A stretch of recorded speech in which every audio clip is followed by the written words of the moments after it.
Okay, and we are live. So welcome once again, everyone, to another live stream here on the channel.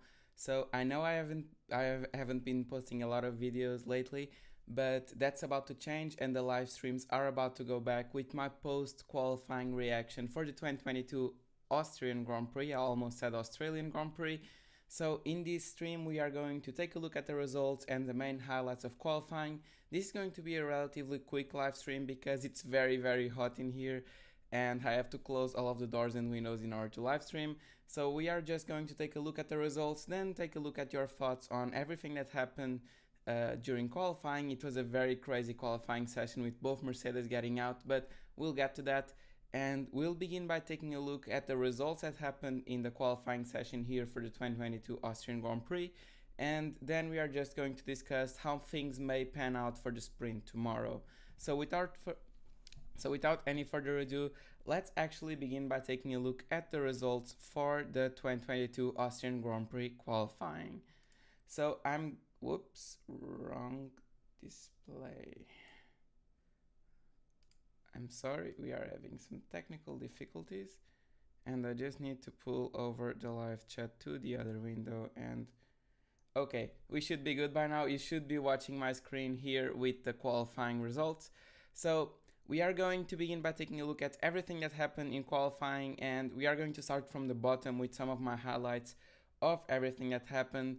And we are going to start by talking a little bit about here the bottom teams, especially Aston Martin mostly, and Williams as well, very interesting, and as well Daniel Ricciardo. So Aston Martin, I don't know what's happening with them. So over the last couple of races, it seems that Aston Martin has had a very poor race car and a very poor qualifying car. I think that in the end in Great Britain they managed to score some points, but the situation is very worrying for me with regards to Aston Martin because it just looks like their car isn't going in the right direction. So it just looks that they are developing a car that's going to be slower and slower after every race, or the fact that all of the other teams are getting faster. Now the reason that I don't think that it's all of the other teams getting faster, and I think that it is actually Aston Martin developing in the entirely wrong direction, is that Williams here with Latifi, which is still running the old package. So Latifi is still running the old Williams, Albon is running the new one, and you can see he's much higher up the grid. I think P12, yes, here he is. But Latifi running the old Williams, so basically the same car as in the start of the season, is still in P19 with Vettel P20 and Lance Stroll P17. So you can see that the lap times are very close between the old Williams and the brand new Aston Martin. And this kind of worries me because Aston Martin is a team that's investing a lot of money into Formula One, and these aren't the results that they are expecting from their investment. So they probably need to get their car in order, and they may need to go back 1 or 2 generations in their updates in order to get things sorted out, because at this rate they are not going anywhere. So moving a little bit up the grid, Nicholas Latifi in his old Williams in P19, so his Q3 result in Great Britain was definitely a one-off. And then Zhou Guanyu here. So this is very surprising for me, especially since Valtteri Bottas managed to get up to P13. So Zhou usually qualifies well, but thankfully he's okay after that big shunt he had in the last race. And we can kind of excuse him for getting a little bit of time before getting up to speed after such a big crash. So he's in P18, but thankfully tomorrow is a sprint race, so he may get up higher in the grid for the Grand Prix. Then Lance Stroll, and then Daniel Ricciardo. So as a big McLaren fan, it really pains me to see Daniel Ricciardo here because it just doesn't seem to have a grip with that car.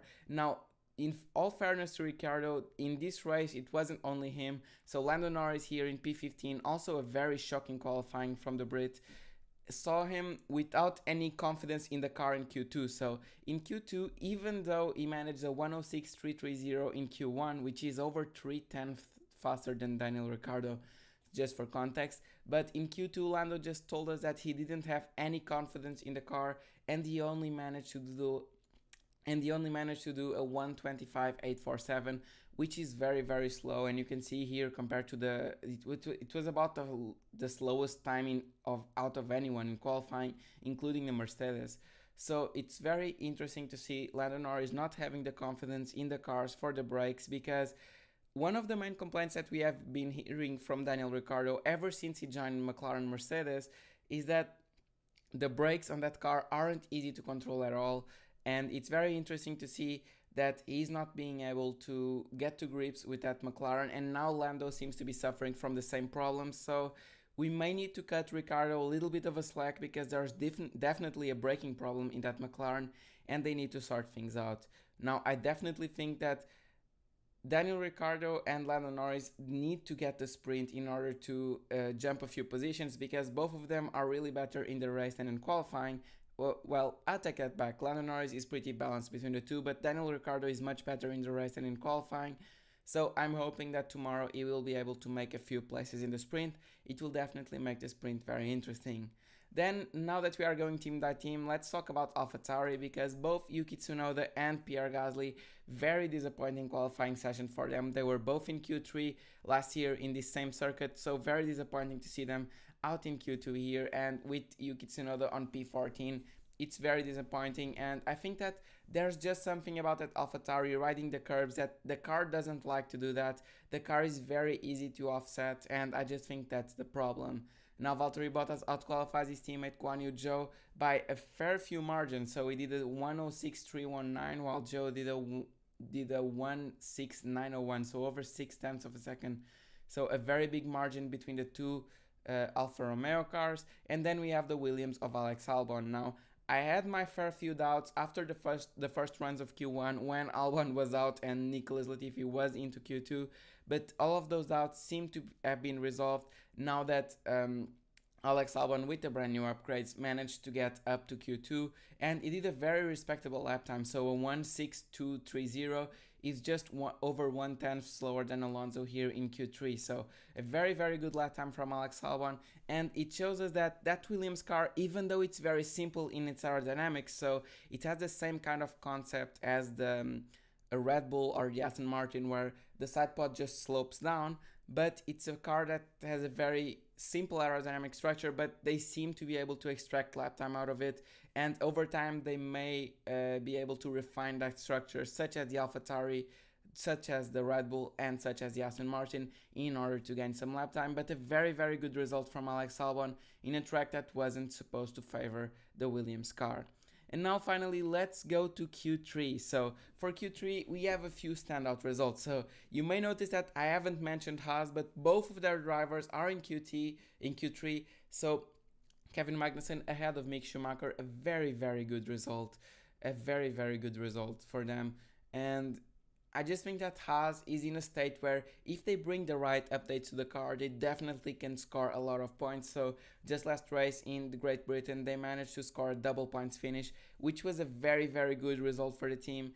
And I just think that it's an amazing thing for Haas to be able to jump from being last year. And even though they always went well in Austria, seeing both Kevin and Mick in Q3 and in 7th and 8th, it's a very, very good result. Now, both Alpines also managed to get to Q3. So Fernando Alonso in P9 and Esteban Ocon in P6. And then here at the front, I'm not forgetting Mercedes, we'll get to there in the end. And then here in Q3, we have Max Verstappen on pole position with Charles Leclerc and Carlos Sainz right behind him. So Charles Leclerc and Carlos Sainz are within 0.082 seconds of Max Verstappen. So that's almost faster than blinking an eye. So there's nothing between these guys. It's a very, very good result. And I wasn't expecting to see Ferrari be so fast at this circuit at this time. So we have seen for a lot, so every single person that did a race analysis, a pre-race analysis of this Grand Prix, was expecting for Red Bull to be dominant in an extent that they haven't been ever since about Miami, as I would say. So a race where Red Bull clearly had the upper hand against Ferrari. But no, what happened here was very, very different, and Ferrari is always better in qualifying than in the race, but even still they were very, very close, which means that the upgrades that Ferrari are bringing to the F175 are clearly working. Now, when it comes to these two teams, there's a very big caveat here because both of them have engine troubles. So we have seen Ferrari having massive engine failures and Red Bull as well in the beginning of the season, don't forget that. And none of those power units have been updated with new parts to fix for those reliability issues. So both of these teams are in danger of having reliability issues, especially now that in all four cars the engines are being quite old. So the newest one should be about Charles Leclerc with 2 or 3 races under its belt now. I think that it was just 2 races ago in Canada that he had that engine penalty, so it will be the 3rd race running. But this weekend is much more important than the other weekends because it's actually a sprint race. So 34 points on offer, not just the 26 usually. And last time in a sprint race at Imola, Max Verstappen managed to score the whole 34 points. So let's see what happens here. And I'm mentioning the engines because Austria, as we are going to talk about, is a very, very difficult racetrack for the engines. So we have seen in 2020 that Mercedes were complaining about the vibrations on the curbs actually damaging the engines, and it almost cost them that race in Austria 2020, the first race of the season, if you remember, where Lewis Hamilton went into Alex Albon. They managed to win that race, but only just, and drivers were being told to stay out of the curbs. And when it comes to Ferrari, about the same thing, they need to be very careful with engine reliability. But coupled with that, we also have the same classic problem in Austria, which is that the track is very high up in the air, and this just makes for that the thinner air isn't able to cool the engine as well. So engines are very prone to overheating, and we saw Red Bull bring a fair few updates when it came to engine cooling to this race. So they cut a slot in the rear part of the car to allow for cooling. So very interesting to see tomorrow how these cars are going to fare in the sprint race and then in the race. Now we need to take a look at Sergio Perez, especially because Sergio Perez is under investigation for cutting track limits, and if he does so, I think he's going to have a 5-place grid drop. So Sergio Perez is a driver that, if he gets that penalty, is definitely going to have to make up for it in the sprint race. Now, when it comes to Ferrari, I think that they have a very, very good car, and they need to remember that the points aren't scored tomorrow. So tomorrow, if the standings were to finish like this, Max Verstappen would score 8 points, Charles 7, Carlos 6, and Sergio Perez 5. So they need to keep in mind that tomorrow, if they finish P2 and P3, no problem, they just lost a couple of points to Verstappen, but the big points are scored in the race, so they need to make sure that if they aren't to gain the position to Verstappen, they are not losing positions with crashes or any other damages. And the same goes for Verstappen. He needs to think that the points are going to be distributed, the big points on Sunday, and even though he needs to capitalize tomorrow, the sprint race is a very unique situation where you can actually lose it all. So in the sprint race, there are very few points on offer when comparing the first to the second to the third, but you can very easily make a crash, make a spin, make anything, and then lose a lot of points, because if you have a spin on a sprint race and you need to pit, or if you break a front wing, then you're right at the back of the grid, and there's not realistically any time in the sprint race to make up for that loss, and then you are starting at the bottom of the grid for the Grand Prix, which is where the big points are distributed. Now, we need to talk a little bit about the talk of the town, and I'm going to here to try to find a few pictures of everything that's happened, because it was very interesting to see. And here we have it, the videos of Lewis Hamilton crashing, and then a few moments later just George Russell is crashing. Sorry for being scrolling on Twitter, but it's where I find the pictures, and it's actually very crazy because it's the first time in the turbo hybrid era, with the exception of Spain 2016, I think it's where both Mercedes crashed, that both Mercedes are out of the same session. So very, very impressive. And I think that's actually not right. They told that stat on Sky during the broadcast, but I'm remembering a double DNF in 2018 in the Austrian Grand Prix, so that cannot be right. But for qualifying, I bet it's right, because Mercedes really don't do this very often. They don't really do these kinds of mistakes where they both drop the car, and it makes me wonder, they have got two of the best drivers in the grid, so for them to be both crashing in the same session, it really makes me think that they had the car set up in a way which was very, very sensitive to the conditions, and this is what made for both Lewis and George's crashes, because if you take a look at both of their crashes, and I really cannot show you the videos right here because the F1 will just take this live stream down, you will see a very interesting thing is that both Lewis and George were in the right place of the track to make the corner, and you saw a lot of other drivers take a lot more risks in their laps and just end up fine. So I think that Mercedes was a very quick car capable of pole position today, absolutely. I think that we were on course for Lewis Hamilton at least front row start, even after seeing these lap times. A 1:49.84 I think was definitely possible in that Mercedes, especially because in the lap that he crashed, he was on course for a front row. So I think that were Hamilton not to have crashed, he would be very, very high up. Not Russell. Russell, I think, would have ended up around the top 5, so right where he was in 5th place. But I think that the Mercedes was a very, very good car, but in order to achieve that very good car, they need to make a setup where the car was also very sensible. So I think that is what ultimately cost him, and when both drivers were on the line in Q3, they just could not control the car, and I think that it was gusts of wind for both drivers that really threw them off. So it's very, very interesting to see that both drivers were off just based on the wind. It was this wind theory is not confirmed, but it seems to be the only logical explanation because it's the only thing that really changed in Q3. So a very, very interesting session for Mercedes. It's very interesting to see that this is probably based on setup, because those two drivers are too good for this to happen to both on the same session, just on pure chance. And I think that that's what happened to Mercedes. So, in my opinion, that's pretty much it for everything that's happened in qualifying. I'm expecting Sergio Perez to get a 5th place grid drop for that infringement in turn 8, because he was all 4 wheels off the track, and Max Verstappen on that last lap of qualifying, he was also very, very close to the line, and I think that he went just a little bit over the track limits. Now, I don't know if anyone is actually watching this live stream, but if you guys are, please leave a comment telling me what you thought about qualifying, because right now is the part where I want to hear all your thoughts and opinions. It's a part where I want to hear all of your thoughts and opinions on everything that happened in qualifying. So if you've got anything to say, please let me know right now. And if you think that any team or any driver had a standout performance, well, just let me know in this moment. So it seems like no one has any comments, so okay, that's no problem. We are just going to take a look at the results once again, and once again, I think that Mercedes really dropped the ball. They had a very, very good race car, and they could be on course for a win tomorrow. And just a little side note, a thing that I noticed, a very interesting thing, is that the car that seemed to have the most porpoising, and maybe this would kind of explain the result, is actually McLaren. So both Ferrari and Mercedes, which are the usual suspects when it comes to porpoising, really didn't seem to be suffering from it at all. So very good setup work from Ferrari. I'm not going to say very good setup work from Mercedes, because in the end I think that it was the setup that made them crash, that made them both crash.